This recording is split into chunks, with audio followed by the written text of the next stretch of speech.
வணக்கம் மக்களே, இந்த வாரம் நாம பார்க்க போற முதல் விமர்சனம் ஆஹா ஓடிடில டிசம்பர் 30ஆம் தேதி ரிலீஸ் ஆக போற உடன்பால் படம் எப்படி இருந்தது அப்படிங்கறத பார்க்க போறோம். வாங்க ரிவ்யூக்குள்ள போகலாம்.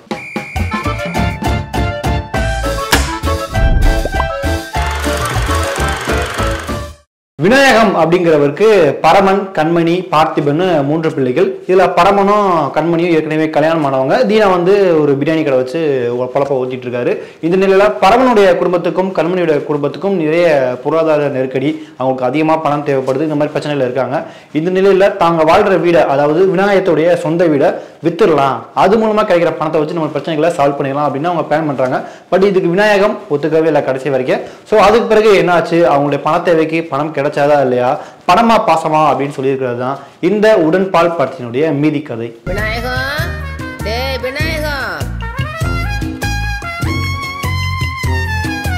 இந்த படத்துல நடிகர்கள் சார்லி, லிங்கா, அபர்ணதி, காயத்ரி, விவேக் பிரசன்னா, தீனா, மயில்சாமி, நக்லைட்ஸ் தனம் மற்றும் 2 சின்ன குழந்தைகள். மொத்தமே இந்த படத்துல இவ்வளவு நடிகர்கள் தான். நடிகர் சார்லி சில நாட்களுக்கு பிறகு ஒரு முதன்மையான கதாபாத்திரத்துல இந்த படத்துல நடிச்சிருக்காரு. அவரது அனுபவம் வாய்ந்த நடிப்பு, அந்த கதாபாத்திரத்துக்கான தோற்றம், இது எல்லாமே இந்த படத்துல சரியா அமைஞ்சிருக்கு. பெரிய சப்போர்ட்டாகவும் அவருடைய நடிப்பு இந்த படத்துல கிடைச்சிருக்கு படக்குழுவுக்கு. நடிகர் லிங்கா இந்த படத்துல மூத்த பையனா பரமன் கதாபாத்திரத்துல நடிச்சிருக்காரு. அவருடைய பெர்ஃபார்மன்ஸ் நீட்டாவே இருந்தது. நிறைய காட்சிகள் அவருடைய பெர்ஃபார்மன்ஸுக்கு நம்ம சிரிக்கிறதா அல்லது ஃபீல் பண்றதான்னு தெரியாத அளவுக்கு ஒரு நீட்டான நடிப்பா அவர் கொடுத்திருக்காரு. கண்மணி கதாபாத்திரத்துல நடிகை காயத்ரி இந்த படத்துல நடிச்சிருக்காங்க. பலரது வீடுகளை நம்ம பார்க்கக்கூடிய அழுதே காரியத்தை சாதிக்கக்கூடிய ஒரு லிட்டில் பிரின்சஸ் கதாபாத்திரத்துல நடிச்சிருக்காங்க. பல முழுக்க அவங்க அழுதுட்டே இருக்காங்க.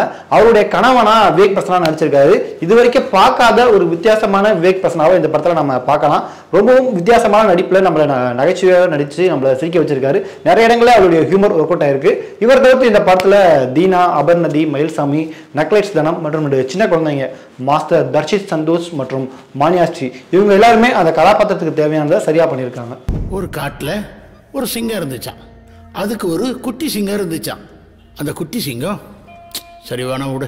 இயக்குனர் கார்த்திக் சீனிவாசன் இந்த படத்தை டைரக்ட் பண்ணியிருக்காரு. ஒரு சின்ன கதையை ஒரு சின்ன வீட்டுக்குள்ளேயே வச்சு எல்லா எமோஷன்ஸையும் பக்காவா கொண்டுட்டு வந்து ஒரு அழகான படமாக்கியிருக்காரு இயக்குனர். படத்தினுடைய அவுட்புட்டும் ரொம்பவே பாசிட்டிவா வந்திருக்கு.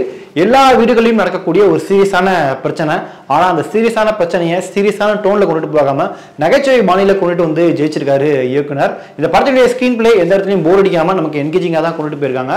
படத்துல பாடல்களை திணிக்காம பின்னணி இசை வழியா படத்தை மெருகேற்றிருக்காரு இசையமைப்பாளர் சக்தி பாலாஜி.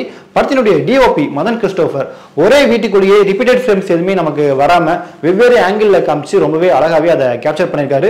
நிறைய காட்சிகள்ல சிங்கிள் ஷாட்டும் நம்ம பார்க்க முடிஞ்சது. இந்த கதையில முக்கியமான பங்கு வகிக்கிறது அந்த வீடு தான்.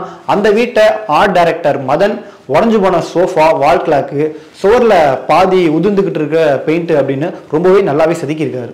ஒரு ஊர்ல ஒரு ராஜா இருந்தாராம். அந்த ராஜா தவம் இருந்து ஒரு இளவரசனை பெற்றாராம். படத்தோட பெரிய பிளஸ், கதைக்கு தேவையில்லாத எதையும் வம்படியா திணிக்காம யதார்த்தமா எழுதப்பட்ட அந்த நகைச்சுவை காட்சிகள் தான். படத்துல ஹியூமர் நல்லாவே ஒர்க் அவுட் ஆயிருக்கு.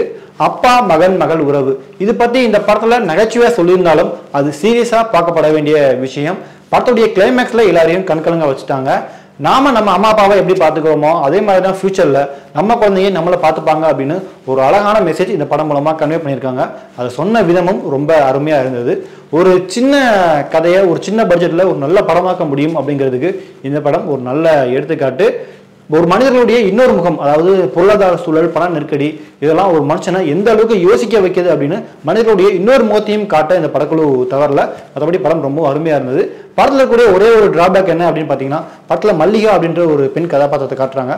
அது மூலமா பேசக்கூடிய ஒரு வசனம், மல்லிகாவே ஒரு காம்ப்ளெக்ஸ் தான் அப்படின்னு பேசக்கூடிய ஒரு வசனம் மட்டும் படத்துல முகம் சுளிக்க வச்சது. இந்த சிங்கம், புலி, மிருகங்கள்னா மூலிகையை பறிச்சு அப்பாவை காப்பாத்திச்சுன்னு ஈஸியா கதையை முடிச்சிடலாம்.